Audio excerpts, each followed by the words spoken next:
Does a person have to be funny to have a relationship with you? No, they just have to know I'm funny. And they can't be trying to outdo me, and they can't be trying to be funny all the time. I mean, I'm trying to be funny all the time. It's like there's not enough oxygen in the room for two of us like that. Just relax, laugh at my shit.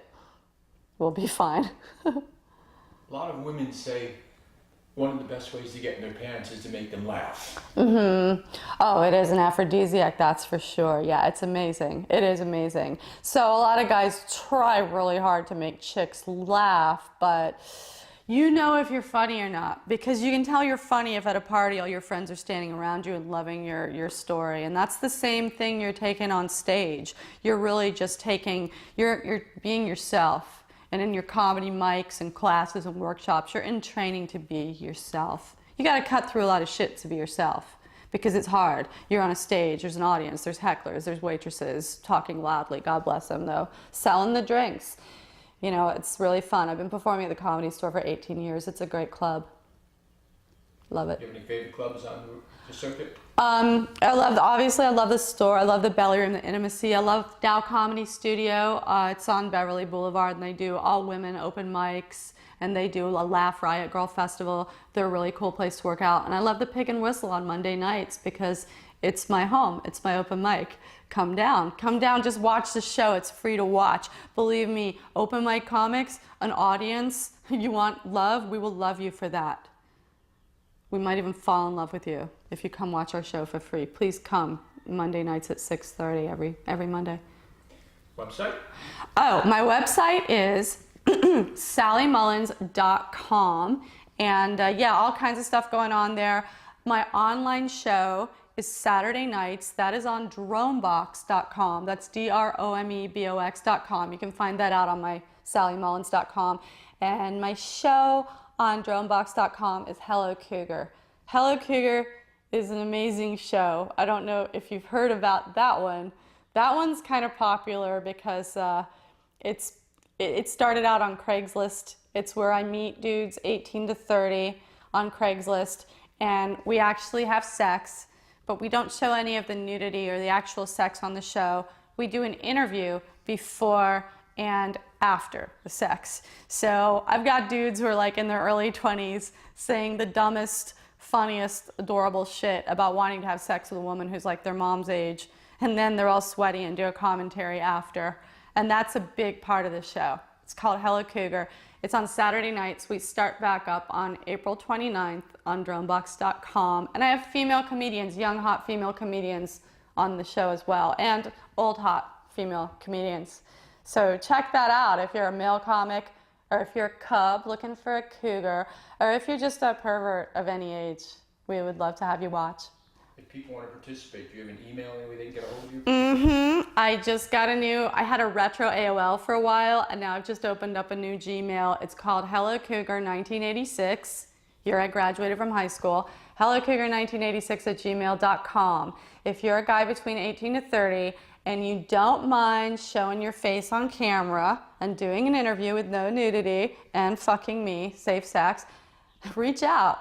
That will be totally fun. And if you're just looking to like sport fuck or hook up, I'm a little busy for that now, but I'm open to dating. Even dollar movies, even Netflix, and chill. If you have AC, that'd be great though. Cheers. Do you have to have a big penis to have good sex? I don't think so. I don't think so at all.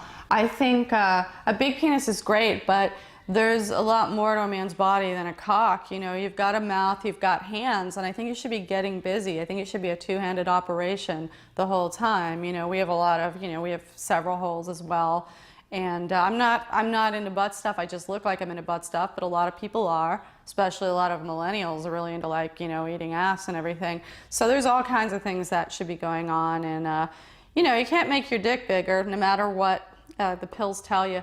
So as far as I know, you can't. So I would just, work on your oral game, work on your hands, use your thumb. All that swiping has really helped with that. And, go online, find out about the G-spot. You're not necessarily going to learn from porn. The woman has really amazingly sensitive, the lips, the clit, all kinds of parts, all kinds of things you could be doing. pull her panties to the side, objectify her. Most women are submissive. They like you to take the lead. They like you to switch up positions. They like more than one position. Work on your stamina. Beat off. Check out some cam shows. Try to find some affordable ones. But don't be a cheap fuck. I know this is a lot of direction. As a comedian, do you have any heroes? Anybody you look up to? Anybody? I just love all the comics I work with. You know, those are the comics I'm watching because I'm like in the room for the most part. But when I was in college, this guy took me to see Gilbert Gottfried, and I peed. I pissed my pants a little bit. I mean, I was drunk, but he was hilarious. He was so dark. He didn't give a shit. He was so inappropriate. And what a show. I mean, he went like at least an hour and a half or something. He had so much fun. He's so talented. When you do stand-up, are people there more to laugh or to be shocked and all of that? Well, I think people have a morbid curiosity with stand-ups because of all the recent suicides. But I think they're there to laugh and have a good time. I think they're ready to laugh. I think people go to a stand-up show and they want to be entertained. And I think they're getting more and more open to being shocked. I think they're more like, hey, these are comics. Let's go on a wild ride. I think when people go see stand-up, they want to go down a goddamn rabbit hole. It's your job to take them down a rabbit hole. In your experience, what's the biggest misconception of being a stand-up comedian? That we make a lot of money. Wow, that was fast. I didn't think about that one, did I? Yeah, like when you're on the road, people think that you're being paid like $1,000 for something that you're being paid $100 for. And yeah, you just let them think you're being paid $1,000. Yeah, you just ride it, you know. Especially if you're a guy trying to get laid. Yeah, you definitely let those chicks know you're making good money. I do it too. Guilty. There seems to be a new niche in adult. Well, there's a niche for everything, but there's a lot of women comedians who seem to be getting into X-rated movies. Why do you think that is? Or some women are in adult first, and then they're like, you know what? I need a laugh, and they're funny, witty women with dark senses of humor. So it just is a logical path. There is crossover. Yeah, there is a lot of crossover, and that's because, you know, porn's hysterical, and I think people who do porn, they have to have a sense of humor, and they tend to have a good sense of humor and a good time, and, you know, hashtag living life. I think the crossover is all about the individuals that do it. And yeah, it is common, and there's some really good female stand-up comics who also do adult right now, like Sylvie Sage, and it's a little, actually a friend of mine, Veronica Ricci, she started doing some stand-up. And then Alexis Sanchez, Nikki Knightley, super hot girl. I've worked with her at the Comedy Store. So there's a lot of that, and props to them. Because some female comedians will be like, well, you know, women comedians already have to fight this image that we're slutty strippers who have to blow people to get jobs at clubs, and now all these porn girls come into it. But, you know, a lot of the porn girls, the last thing that they want to do is sleep their way to anywhere. You know, they're just so happy to be like telling jokes and being respected for what they have to say and spin in a funny way. So I've had really good experiences working with women who are an adult and cross over into porn or vice versa. Have you run into adult comedy, sorry, my bad. Have you run into what you just mentioned on the road about maybe producers or people expecting something more for you Yeah. to work? Oh, sure. Yeah. I mean, How common is that? I'd say it's pretty common. I'd say it happens more often than not, you know? Yeah. And I would say that if you're a woman who does adult and then you get into comedy and you're going on the road, then you're going to have to deal with a lot of guys thinking, you know, your fellow male comics, you know, they might think you're down, and I think most guys, as long as you let them know, like, that's not where you want to go, unless it is. I've had sex with a lot of male comics, and I've met guys on the road and hooked up with them. So unless it's where you want to go, let them know. And I think for the most part, they back off. But unfortunately, you often are going to be in the situation where you're like, oh, hey, sorry, dude, I'm going to bed. And if you do hook up with a guy you're on the road with, then you might have to watch him hitting on other girls the next night, or, you know, and if you want it to be a one-night thing, he might want more than that. It's pretty complicated. I try to stay away from it now, although I've had some fun dabbling. It just gets complicated. What about actual promoters and people on that end who expect more from you than just comedy? I haven't had that as much, but it does exist and it has happened. And I've been a dumb bitch and tried to tease a little bit, and it's backfired. So now I just try to keep it in my pants and, you know, and it sucks because sometimes there might be an attractive person who's in that power position and you might want to flirt with them even if they were just some pedestrian civilian dude, but it's not a good idea. Yeah, because you do have to like follow through on things like that. You know, from their point of view, you do, and you're going to be hounded. People will travel for pussy, as they should. A celebrity like yourself, would you ever consider doing a celebrity sex tape? Hell yeah. Does that mean I get to fuck a celebrity? Because I'm not a celebrity yet, only in Winnetka, only in the West Valley.